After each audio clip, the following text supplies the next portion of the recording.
Hello friends, welcome to Sri Saraswati Bhuvan Education Society, Chhatrapati Sambhajinagar. Friends, today we are going to study the concept of biomass from chapter Ecosystems, class 8, General Science textbook. Before that, we have studied about what exactly ecosystem means. Now, what is biomass? Definition says that in some regions on earth, large area has same climate and same abiotic factors. Before this, in ecosystem we have studied that the biotic factors, they are dependent on abiotic factor, and these both biotic factors and abiotic factors combinedly makes a ecosystem. Means where a large area of earth, म्हणजे खूप मोठा प्रदेश आहे जिथं climate जे आहे हे climate खूप मोठ्या प्रदेशावरती सारखं असतं आणि त्याचबरोबर abiotic factors, non living things जे आहेत, निर्जीव जे आहेत ते सुद्धा सारखे असतात. इथे बऱ्याच मोठ्या प्रमाणामध्ये ज्या वनस्पती उगवतात, जे प्लांट्स ग्रो होतात हे सारखे असतात. त्याच्यानंतर प्रायमरी कन्झ्युमर सारखे असतात, हर्बिव्हर ज्याला आपण म्हणतो. सेकंडरी कन्झ्युमर सारखे असतात, टर्शरी कन्झ्युमर जवळजवळ सारखे असतात. मग भरपूर मोठ्या प्रदेशावरती जर क्लायमेट सारखं आहे, हवामान सारखं आहे, त्याचबरोबर अबायोटिक फॅक्टर्स सारखे आहेत, नॉन लिव्हिंग थिंग्स सारखे आहेत आणि भरपूर मोठ्या प्रमाणात अबायोटिक फॅक्टर्स नंतर बायोटिक फॅक्टर्स सुद्धा जवळजवळ साम्य दाखवतात, सारखे असतात, अशा मोठ्या प्रदेशाला आपण बायोमास असं म्हणतो. मग बायोमासचे दोन प्रकार, land biomass and aquatic biomass. आपण सर्वप्रथम लँड बायोमास पाहणार आहोत. त्याच्यामध्ये ग्रासलँड इकोसिस्टम, जिथे भरपूर मोठ्या प्रदेशावरती छोटी छोटी झाडं जी आहेत ती उगवलेली असतात, ग्रासेस खूप मोठ्या प्रमाणामध्ये तिथं पाहायला भेटतात, त्याला आपण ग्रासलँड इकोसिस्टम म्हणतो. मग ही जी ग्रासलँड इकोसिस्टम आहे ही डेव्हलप कशी होते, तर जिथे पावसाचं प्रमाण कमी असतं, ज्या प्रदेशामध्ये भरपूर मोठ्या बायोमासमध्ये पावसाचं प्रमाण कमी आहे, क्लायमेटच तसं आहे, हवामानच तसं आहे की जिथं पाऊस कमी पडतो, त्याचबरोबर तिथे मोठे वनस्पती वाढू शकत नाहीत. ग्रासची वाढ जी आहे, गवतांची वाढ जी आहे ती खूप जास्त होते. त्याचबरोबर डॉर्फ प्लांट जे असतात, छोटी छोटी झाडं जी असतात ती तिथे आपल्याला भरपूर मोठ्या प्रमाणात पाहायला भेटतात. मग तिथं हार्बिव्हर्स कोण बघायला भेटतात, तर गोट सारखे, शीप सारखे, जिराफ सारखे. त्याच्यानंतर कार्निव्हर्स कोण पाहायला भेटतात, तर चीता आहे, टायगर आहे, लायन आहे. त्याचबरोबर बर्ड सुद्धा तिथं खूप मोठ्या प्रमाणात बघायला भेटतात, मायक्रो ऑर्गॅनिझम सुद्धा तिथं अवेलेबल आहेत.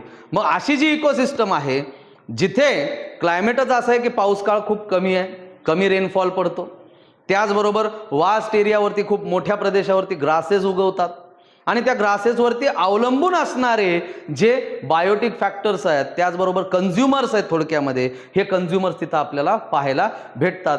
मग याला म्हणायचं त्या प्रदेशाला किंवा त्या भूभागावरती ज्याला ग्रासलँड इकोसिस्टम असं आपण म्हणतो. एक एक्झाम्पल इथं दाखवलंय, तुमच्या पुस्तकामध्ये हा तक्ता दिलेला आहे. त्याच्यात प्रोड्युसर्स आहेत, प्रायमरी, सेकंडरी, टर्शरी कन्झ्युमर्स आहेत, डिकम्पोजर्स आहेत. त्याच्या साहाय्याने एक फूड चेन, एक इकोसिस्टम आपण त्याला म्हणू शकतो, ती तयार केली आहे. फर्स्ट ऑफ ऑल ग्रास, त्याला खाणारा कोण आहे त्या ग्रासलँड इकोसिस्टम मध्ये, रॅबिट आहे. त्याच्यानंतर त्याची शिकार करणारा, त्याच्यावर अवलंबून असणारा कोण आहे, जॅकल आहे. मग हायना आहे, म्हणजे हा ग्रास प्रोड्युसर. त्याच्यानंतर हा रॅबिट, हा प्रायमरी कन्झ्युमर, हर्बिव्होर.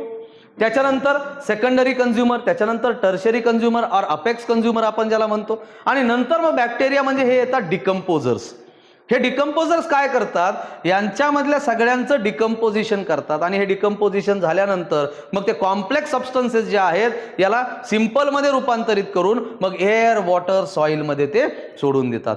म्हणजे याचा अर्थ ही एक छोटीशी इकोसिस्टम झाली. मित्रांनो, जसा मी हा एक फूड चेन तयार केलेली आहे त्या पद्धतीने आपण सुद्धा दोन फूड चेन ज्या आहेत त्या तयार करायच्या. सोप्या आहेत, स्टेप्स लक्षात ठेवायच्या. प्रोड्युसर्स, त्यांच्यावर अवलंबून असणारे हर्बिव्होर्स, त्यांच्यावर अवलंबून असणारे कार्निव्होर्स, त्याच्यामध्ये सेकंडरी कन्झ्युमर्स आहेत, टर्शरी कन्झ्युमर्स आहेत ज्याला अपेक्स कन्झ्युमर्स म्हणू शकतो, आणि नंतर मग येतात डिकम्पोजर्स. ओके, जमेल तुम्हाला.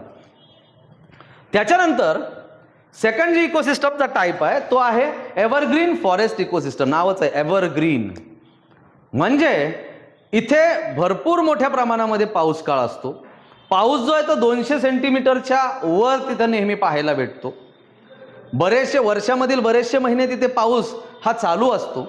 पाण्याचं प्रमाण भरपूर असतं आणि त्यामुळे पोषक वातावरण असल्या कारणाने तिथे झाडं जी उगवतात, झाडं जी असतात, म्हणजे थोडक्यात प्रोड्युसर जे आहेत हे खूप उंच उंच असतात, मोठी मोठी असतात आणि हा प्रदेश सुद्धा क्लायमेट सारखा असल्या कारणाने मोठा प्रदेश हा पाहायला भेटतो. मग त्याला म्हणायचं एव्हरग्रीन फॉरेस्ट इकोसिस्टम्स, की तिथं फॉरेस्ट आहेत, मोठी मोठी झाडं आहेत आणि मग तिथं सजीव आणि निर्जीव म्हणजे अबायोटिक आणि बायोटिक फॅक्टर्स आपल्याला बघायला भेटतात. आता इथे सुद्धा पुस्तकातला हा तक्ता आहे. याच्या सुद्धा प्रोड्युसर्स आहेत, प्रायमरी सेकंडरी टर्शरी कन्झ्युमर्स आहेत, डिकम्पोजर्स आहेत आणि त्यांच्या साहाय्याने आपण इथे एक इकोसिस्टम किंवा त्याला आपण फूड चेन म्हणू शकतो ती तयार केली आहे. पाईन उंच झाड असतं, फॉरेस्टमध्ये बघायला भेटतं. त्याच्यावर अवलंबून कोण आहे? Grass offer. तो फीड करतोय, फूड घेतोय त्याच्यापासून. त्याच्यावर अवलंबून म्हणजे हा ग्रास ऑफर जो आहे हा काय झाला? हर्बीवर झाला, प्रायमरी कन्झ्युमर झाला. Pine it is a producer, photosynthesis करतोय, प्रकाश संश्लेषण क्रिया करतोय. मग ह्या ग्रास ऑफरवरती अवलंबून कोण आहे? फ्रॉग आहे, इट इज सेकंडरी कन्झ्युमर. त्याच्यानंतर स्नेक आहे, it is also tertiary consumer. आणि मग ह्या सगळ्यांचं डिकम्पोजिशन करण्यासाठी डिकम्पोजर्स आहेत. ओके. आणि मग हे डिकम्पोजर्स काय करतात? तर हे कॉम्प्लेक्स सबस्टन्सेस सिंपल करून एअर, वॉटर आणि सॉइलमध्ये सोडून देतात, ज्याच्या साहाय्याने हे प्रोड्युसर्स स्वतःची ग्रोथ अँड डेव्हलपमेंट करतात. म्हणजे थोडक्यात इथं ही एक छोटीशी इकोसिस्टम आहे, पण ही कुठली इकोसिस्टम आहे?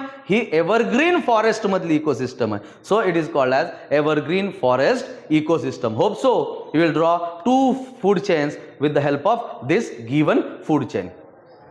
Thank you.